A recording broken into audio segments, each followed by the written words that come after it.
Welcome everyone to another edition of Drunk Agile. With us, as always, the very lively star of the show, Nisha. As lively as ever. Thank you, Nisha, for that. The Yogi Berra of Agile, Pratik Singh. And of course, so Mark, I was going to introduce you, and I was going to say, you know what, I think you're too nice to be on the show. I think you're just too nice a guy. I don't feel comfortable having nice people. I did bring some whiskey, so okay. Well, that's the price of admission. That's all you need to do to get in the door. So, Mark, Kilby, thank you so much for joining us. Really glad to have you. Well, and it's great to be here. And anytime I can hang out with the two of you and see you go back and forth at each other, that's just a gift. Well, so we have a rule here. Any guests have to pile on to Pratik. So you and I will just be. We'll see how that one goes. Okay, well, yeah. That hasn't worked for Dan in the past. I know. Yeah. So Mark, we were talking a little bit before, and it sounds like you started up a little bit of controversy on a. Oh, we didn't talk about I wanted to get right to the controversy. We didn't talk about whiskey. Yeah. Pratik, what are you drinking? Sorry, I just got so excited. I have the Glendronach Cast Strength Batch 8, as we've discussed before. One better than Batch 7. One better. It's 1.7%. 7++. Mark, what do you got there? I saw it looked interesting. What? So I'm going back to my Southern roots here, and I have some Old Smoky Tennessee whiskey, and this awesome. This is salty caramel flavor. That's just so awesome. I can't even tell you how cool that is. I'm enjoying it. Yeah, good. We got to get us some of that for our stash, Pratik. Well, if you do go up to Gatlinburg, you have to try their whiskey tasting. It is the strangest combination of whiskeys you will ever find. You were just in Gatlinburg, weren't you, Pratik? I was in Gatlinburg last year. I kind of ran away when I saw the flavors. Pratik, it's okay as long as you don't hear the banjos. You're fine. Yeah. Well, I am happy to say, finally beginning to replenish my stock. So I have a brand new Aberfeldy that I just bottled myself. It's a bourbon cask, 57.2%. It was 2001. So what does that make it? A 20? I think it was just bottled this year. So about a 20-year-old Aberfeldy. So nice. Very happy with that. So cheers, everybody. Cheers. Everybody get ready for this. So Mark, I almost. that was a good week. Smooth, right, Mark? Smooth, very smooth. Yeah. I can feel the caramel. Did you say that was a good week? Yes, I did. Yep. Okay. Now we got the ATF after us for some Mark's moonshining on the weekends. All right. So let's get back to the controversy, Mark. Can you let us know what could you of all people have possibly said that was so controversial? I know, because you claim I'm too nice of a guy to be on this show, but there's definitely some obvious challenges to remote work, and then there's others that apparently are not so obvious. And I'll just come out there and say that usually Scrum does not survive remote well. It just doesn't. And the main thing is the time boxing. So if you have people spread across multiple time zones, whose time box do you use? But the strange thing is, and I've seen this with Scrum teams, I've seen this with safe implementations. They try to shoehorn it, which means somebody's up at some ridiculous hour trying to make this work. And so it doesn't. And that was actually one of the reasons that I was attracted to Kanban, because of the idea of flow. Because based on when people could collaborate, and maybe they could pair, maybe they can mob, but maybe they couldn't based on where their team members were, they could still move things along. They could still achieve flow. And that's where I'll tell clients, Kanban is probably a better direction to move into, but it does take some discipline. Yeah, I mean, Pratik, I'll let you have first shot at this, because I was going to say Kanban's not without its difficulties either remotely. So, but yeah, so Pratik, go. Yeah, and I can kind of see if you were trying to do Scrum, canonical Scrum circa 2013, there are definite failures, and unfortunately, that's what a lot of people are trying to do. They haven't kept up with the evolution of the Scrum guide as well. Mm-hmm. But or the cleaning of the Scrum guide. Or the cleaning of the exactly, or the cleaning of the Scrum guide, and I do think that the timing of those ceremonies can be an issue. Yeah. But there is with the cleaning of the Scrum guide. I mean, and again, I recommend everyone to, if you're doing Scrum, if you have been doing Scrum, if you plan on doing Scrum, go read the Scrum guide and try to understand that thing rather than the interpretation of the Scrum guide that people give you before you move forward with it. I think if people actually understand what that Scrum guide is trying to tell you, it is doable, but at the same time, there are traps. Like what you mentioned, there are traps of timing that do exist. Yeah. I mean, if I can take this in maybe slightly a different direction, and then both of you can overrule me, and we can go back, because I want to touch on the Wait, we could both overrule you? Yes, you and actually, you're right, Mark. Only you can. Actually, he meant right, you and enough. Nisha. He meant you. Yeah. That must be a really good bottling that you have there, because you're getting very generous. That's some good whiskey. It's the nice. You're rubbing off on me, Mark. It's just the nice thing. I know it's. I'm gonna go punch myself after this. Anyways, it is probably the. No, I'm just gonna say it. I mean, I guess I don't know that I have the hard metrics on this, but I would say anecdotally, the number one feature request that we get for actionable Agile is the ability to subtract out weekends, to subtract out holidays and things like that from our cycle time calculations. Yeah. And I don't know if we've talked about this on Drunk Agile yet or not. We might have. We might have been drunk, so we don't remember. Yeah, so and it is the feature that I will not implement. I mean, as long as I have anything to say about it, which I'm sure there'll be some come a point where I don't have anything to say about it. But as long as I have something to say about it, I will not implement that for all the reasons that you're talking about, Mark, is because you have teams that are geographically dispersed. And so once we start talking about weekends, well, not all cultures observe the same weekends.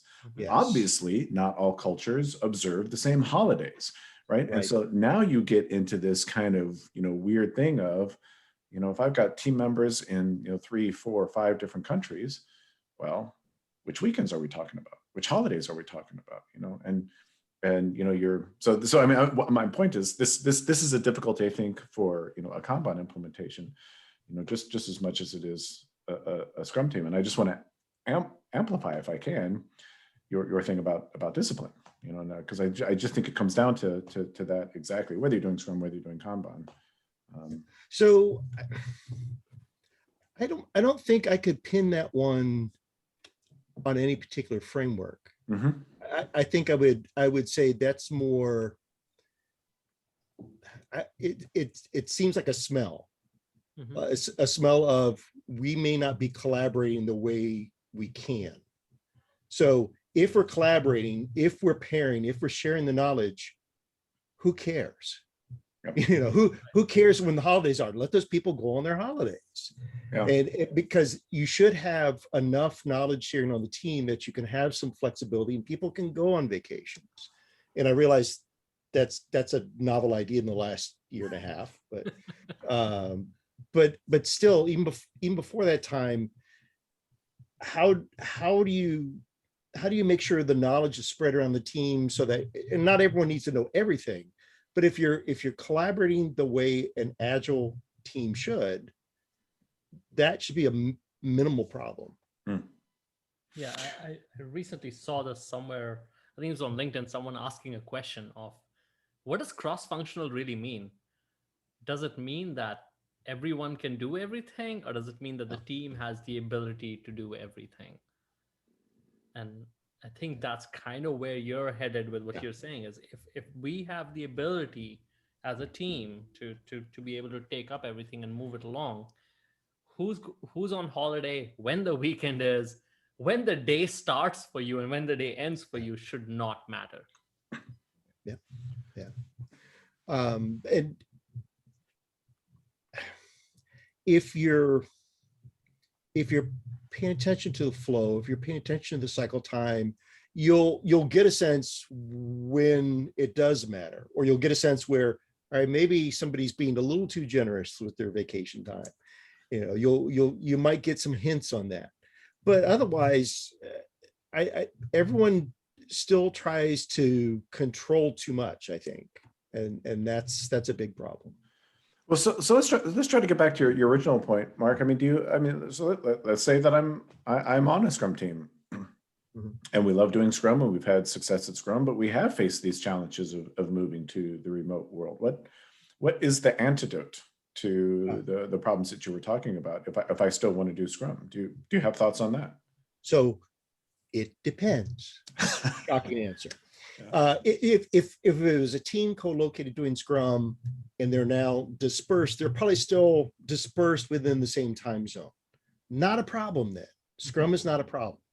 But when you start getting beyond, I would say, team members with 2 or 3 time zones of difference, it becomes a real problem. So in the book that Johanna and I wrote, From Chaos to, are you getting ready? Oh, good man. I was about to grab mine. I don't have to do it. So thank you, sir. But from that book, we talked about hours of overlap. And when you start getting beyond 6 hours of overlap, that's where Scrum really struggles. And that's at 2 or 3 time zone difference. When you start getting less than 4, it's hard to be an agile team because there's a certain level of collaboration that happens no matter what you're using. But if it's a team that was using Scrum, I'm assuming the majority of the time they were available to each other. Now, in the book, we actually show some examples of a group all the same time zone and still not available to each other 8 hours a day because some had other responsibilities. I know that should never happen, but it does. But even if you're in the same time zone, the same office, you can have people that are not 100% available to the team. But if they're in the same time zone, Scrum is feasible for a remote team. Well, so just to clarify your thesis for our audience, hopefully, but maybe they're drunk by now, maybe they don't care. You're not necessarily saying you can't be agile with remote teams, or are you saying that it's? Oh no, you can be agile. Yeah, okay. You can be agile. And it just depends on how many hours of overlap you have to decide which kind of techniques you're going to apply. I'm trying to avoid the framework phrase because that stirs up a whole other set of conversations. Yeah. But with 6 hours or more of overlap for most of the team members, Scrum can work. That usually means they're in the same time zone or adjacent time zones. And I've got clients that were remote before the pandemic and they were doing Scrum and they were completely unaffected by the pandemic. But when you have teams that are spread out, and we're getting to this tipping point now, as some companies are saying, we think this remote way of working might work for us, or hybrid remote. There's a whole other can of worms. But if we can pull remote teams with members anywhere, oh, great, we can still do Scrum. Watch out, that may not work out so well for you. Well, so Pratik, help us out, because in Kanban, we do a lot of the same events in Scrum. We're still doing stand-ups. Hopefully, we're still doing stand-ups. We're still doing retrospectives. We're still maybe doing some type of planning. Yeah, and I mean, planning's probably the easiest of them all, especially if you're I mean, if you're talking about, hey, using something like Monte Carlo or whatever to figure out how much we can get done, the others are where it becomes a lot trickier, in my opinion, especially retrospectives. Finding that perfect time slot where you can bring everyone together for a retrospective, and then probably more importantly, um, the time to follow up on those retrospective items and actually get something done out of those retrospectives. That, I think, is where it becomes tricky. Stand up, you could probably do something. It's just tricky because it's, especially if you have teams across the world, it's the end of the day for one person and the beginning of the day for another person. That's tricky as well. So on the tricky scale, it's planning's probably the easiest. Stand Yeah. is probably the second, and then I think retros are probably the hardest. You can get people So I together, but you can do the follow up. so I would probably modify that Uh-huh. statement a little bit. I would say doing those events as we would do them co-located would be tricky. Yes, yes. But if you start thinking about what are the outcomes we're trying to achieve with those events, such as a retrospective. So we're looking at, basically what worked, what didn't, and what might we change. That opens up many different options on how you can approach that. Mhm. And so I've had teams that have done fully asynchronous retrospectives. They spread it out over the period of a week. We had boards, they contributed. We had facilitation during that time. As a facilitator, I will say that was interesting, but we were able to make that work. And I've also had teams that have blended retrospectives with other events because that's when the team was gathered. So I think I tell the story in the book about one team that was doing mostly integrations kind of work. And so it was a lot of short projects. And what they decided was, oh, let's have a separate channel and chat for any issues that come up. We'll capture them there. We won't really discuss them there. We'll just capture them there. And once a week during one of the stand-ups, that's when they would kind of triage them. So anything that was a 5-minute conversation, they usually had an action, somebody would take it on, done. Anything that was longer 5 minutes, that got queued up for the retrospective. And so they would schedule a separate time. So it was more of a pull-based retrospective. It wasn't on necessarily a regular cadence. It's when they had meaty subjects to work through. So I think what you're, if I could try to interpret that, I think what you're trying to say is, doing the scheduled every 2 weeks you get together at this point of time retrospective is hard to do with those distributed teams unless you're doing these things where you're collecting data, you're collecting feedback and data throughout. Yes. And that, as you said, retrospective spread over weeks could probably work out pretty well. Yeah.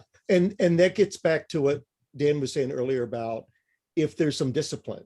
So if there's discipline around collecting that information, whether it's automatically or doing some kind of pulse survey of the team, how are things going on this particular item we discussed?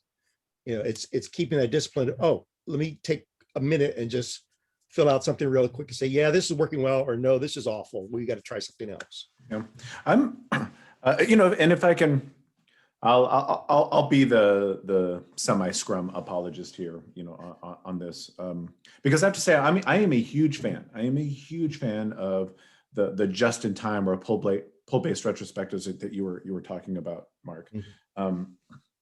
I used to work on a team that back in the day of physical boards. I don't know if in my day we had physical boards, right? I don't know, obviously in remote, that's another thing maybe we should talk about is tooling for remote, for enabling Agile. Or disabling Agile. But back when we had physical boards, I worked with the team that they put a sheet of paper up right by the board. And mm-hmm. anytime the team had an idea for a retrospective, they would write it up on that sheet of paper. And I think they set a WIP limit of 3. Anytime there got to be 3 open items on that sheet of paper, they would stop and they'd have a retrospective. Didn't matter where they were, didn't matter what they were doing, didn't matter. They got their 3 things. They stopped and did a retrospective. And I think that's hugely powerful. I'm a big fan of of that. To kind of pull that back to Scrum though, obviously I shouldn't say obviously, but from my perspective, there's nothing in Scrum that would prevent that. And I think Scrum would say, the point is you have to have if we're talking about retrospectives, you have to have at least one retrospective every sprint. Now, when, how often, if you do more than one, how often you do it, when you do it, I would think they'd be okay with it. That mostly being up to the team, as long as you're actually just doing it once. So that's my take anyway. And I'm poking at that a little bit, saying, okay, and if everything went smoothly, do you still need that retrospective? I would argue it's I mean, for me anyway, my answer to that would be, yeah, if the team decides we don't need a retrospective, as long as there's team consensus, we don't need the retrospective. Why would we waste our time? For sure. Great. And again, just to double up on that though, this is the understanding of Scrum versus what the Scrum guide says thing of, you need to have at least one. Most teams go, we have to have the retrospective at the end of the sprint. This is when we do it. This is a allotted time. This is when we do it. Again, this is why I encourage people to go actually read the Scrum guide, that it says at least one. Now, to Mark's point, if nothing's really there for it, you probably don't need to do it. And you probably can, if the team decides we don't need it, I think it's fine. I mean, it's not definition Scrum at that point, but I think it's completely fine. If you don't have anything to talk about, why have the retrospective? Why not? Yeah. So, Mark, but let's, you kind of touch on hybrid, hybrid remote. And so I would like to talk a little about that. I mean, first, I guess I'd like your thoughts on. Okay, wait a second. Okay. Yeah, go for I know. It. I was like, for hybrid. I'm out. I need another one. Yeah, I'm ready for the conversation now. For hybrid. I gotta, everybody fill up at home. Reload for this one. This is the first synchronized fill up in the history of Drunk Agile. We need to mark this date and time. We'll call it Mark. It's Mark Kilby time. There you go. I'm honored to have it named after. Well, so first, if you don't mind sharing, I'd like to hear your thoughts in terms of which model do you think it will win out, given what's been going on? Do you think it will be mostly remote? Do you think it'll be more of the hybrid? Do you think everything will go back to more kind of? I'll add to it. Not which model would you prefer to win out? Which one will? Will. Yeah. That's give us both. and then we can talk about hybrid and all that. I will say I have enjoyed all the news articles about remote and hybrid remote over the last year, about as much as the political articles from 2020. Okay. Yeah. That's the short answer. So, and actually I'm writing an article on this now. I think what'll happen is people will try hybrid remote and they're going to realize, oh, this was just like before the pandemic. It's just as bad. It's just as dysfunctional, because when you've got people next to you in the office, your tendency is going to be to talk to those people and ignore who's ever on a remote meeting. Now, yes, there's ways to overcome that. And I talk about like the buddy pattern and the co-pilot pattern in the book. And yes, I've used those successfully, but it took time to get people to use those, to build those connections from the office to remote. So I think people are going to experiment, they're going to struggle, and then they're going to have to decide again, are we going to go fully remote or are we going to go completely back in the office? That's where I think it's going to go in the next year. So you think in the short term, in this kind of near to midterm, in the next year, you think most people will experiment with a hybrid model? Yeah. And your expectation? They already are. Yeah. They already are. Yeah. Yeah. And your expectation is that by and large, I don't want to say fail. It will cause challenges that will force them to rethink that decision. Yeah, unless they make some very intentional changes to build a fully cohesive team. And that means build those connections with people who are not in the office at the moment and those that are in the office. If there's any kind of inequality or bias, it's just not going to work. Yeah, and to attest to that, and I think, and Mark, you've used the D word, discipline, a few times already. Mm-hmm. Yeah. But yeah, not Dan. So that's not the D word I think of when I think of Pratik, but that's okay. That's a different story. A few times, and it takes a while to build that discipline. It's not automatic. It takes a while. So those patterns that you're talking about, the pilot pattern, the buddy pattern, those take discipline, and discipline takes time. Yes. You can't just come out of this and go, we're going to do hybrid and it's going to work. That takes time to evolve the discipline to actually do it right. Yeah. And just for the benefit of your audience who may not have drank enough yet, the idea behind the buddy pattern is if you have a part of the group in the office and you have some remote, and thank you for taking a drink. What you do is anytime, especially when you're in a meeting, you get a person in the room to pair up with somebody remote. So I've done this for years because it's too darn hard to try to facilitate the remote people and the activity in the room. So I just passed that responsibility out. And what I discovered was it builds a much stronger connection with those who are remote, especially if they don't have the opportunity to come to the office often. And I found that people will take that outside of the meeting and they'll stay in touch with those people. So what I would do is I would rotate that every meeting. So different people were paired with, or different people in the office were paired with different remote people, and they built stronger connections throughout the whole team. But that takes discipline. So if you got a facilitator that's not willing to do that, that's going to fall apart. Or if you got people in that team that's not willing to do that, it'll fall apart. So that, and the Copilot is similar. It's just at a larger scale. So. I mean, I just have to. I'm honestly kind of very excited about what's going to happen because, for the longest time you had the camp within the Agile community that said, Agile can never work remotely. Well, of course, that's not true. Yeah. Or at least my belief. I should say my belief is, that's not true.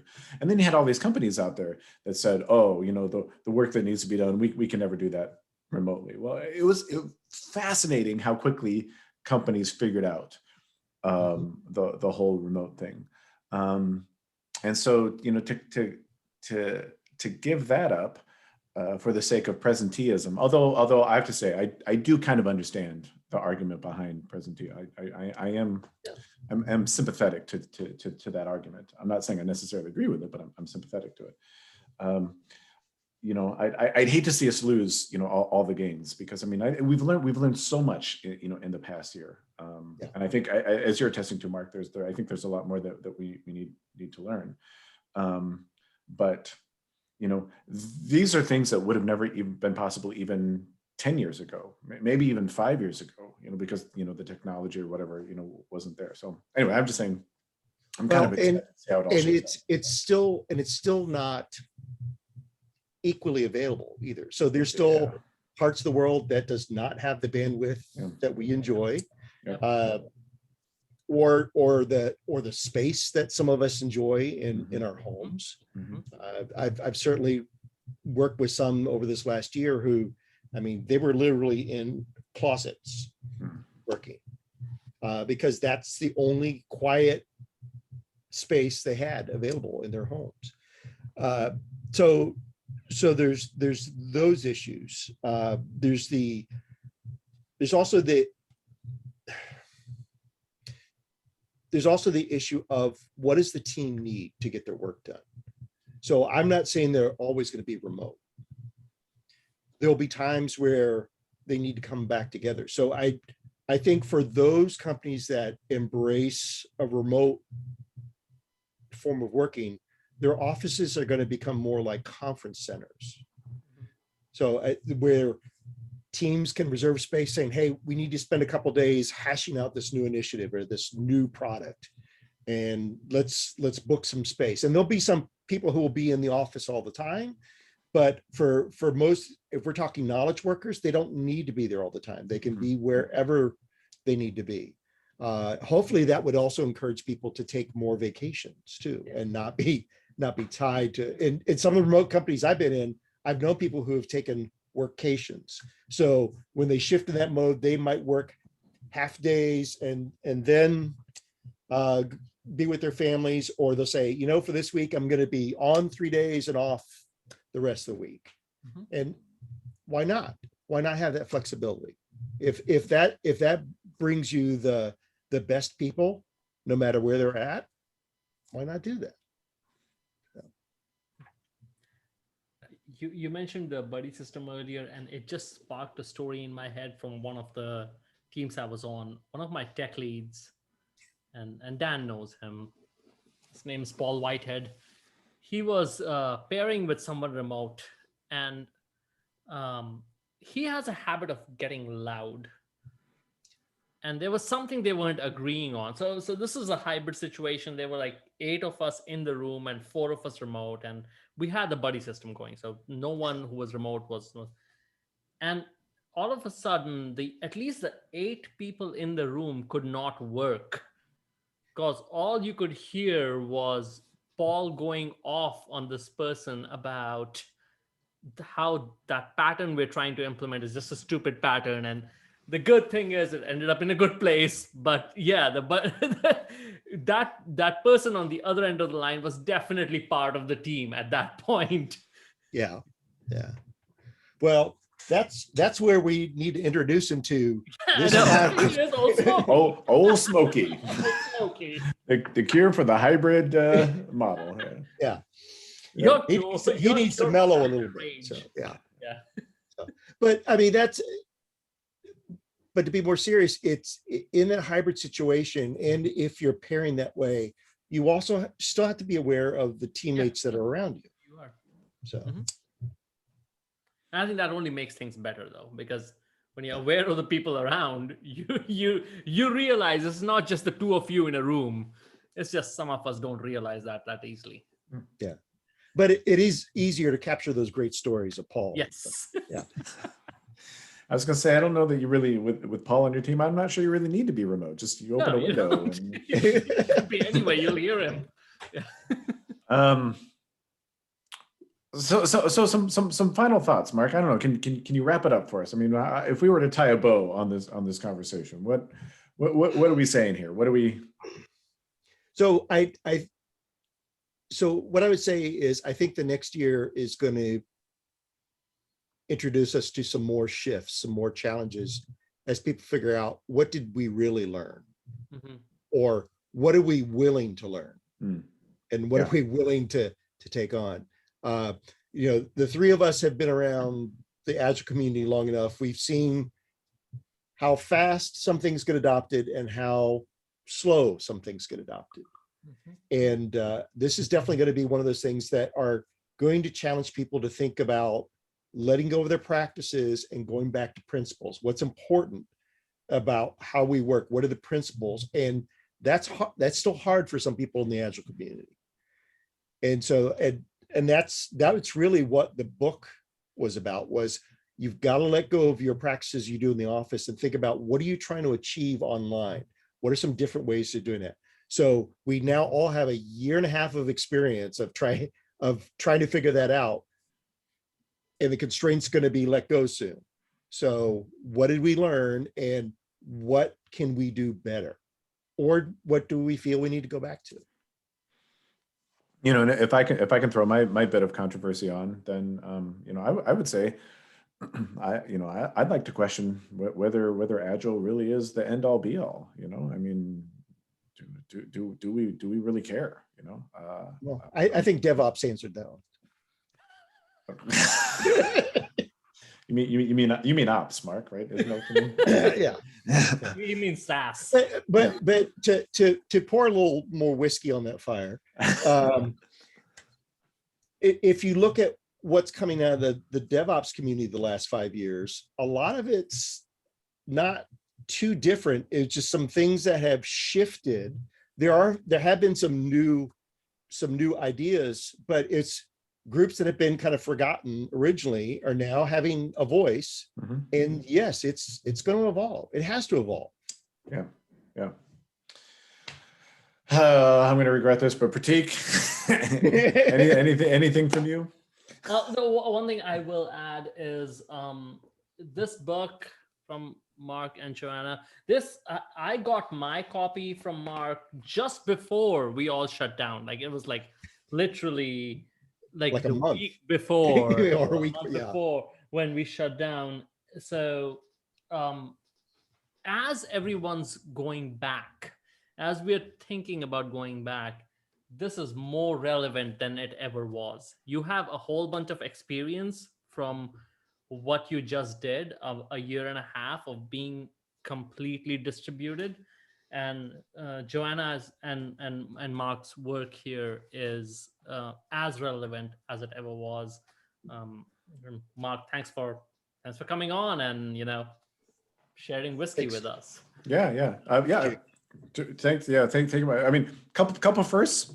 First for Old Smoky, right, on the show, which is brilliant. Which would have not happened if it wasn't for you. Which is just brilliant. And then, of course, we introduced Mark Kilby time, whereas we got to freshen up before a tough topic. So for certain topics, yeah, we're gonna be using that from now on. So it might become a retrospective technique. I don't know. Yeah, we need to Mark Kilby time this. Save this one for Mark Kilby time. Yeah. So for the star of the show, Nisha in the background there, for the Yogi Berra of Agile, Pratik Singh, a very, very special thanks, Mark. Mark, thanks so much for taking time out to come talk to a couple drunks like us and put up with us and keep us honest. So I'm Daniel Vacanti. I was going to invite everybody who's watching the show, leave us a comment. What do you think about what the next year is going to look like for remote work? Whether we stay remote, whether it's hybrid, whether it's everybody back at the office. How do you think this is going to play out? We'd be interested to hear that. So thanks everyone for watching. Have a good night, and we will see you in the next video. Cheers, everybody.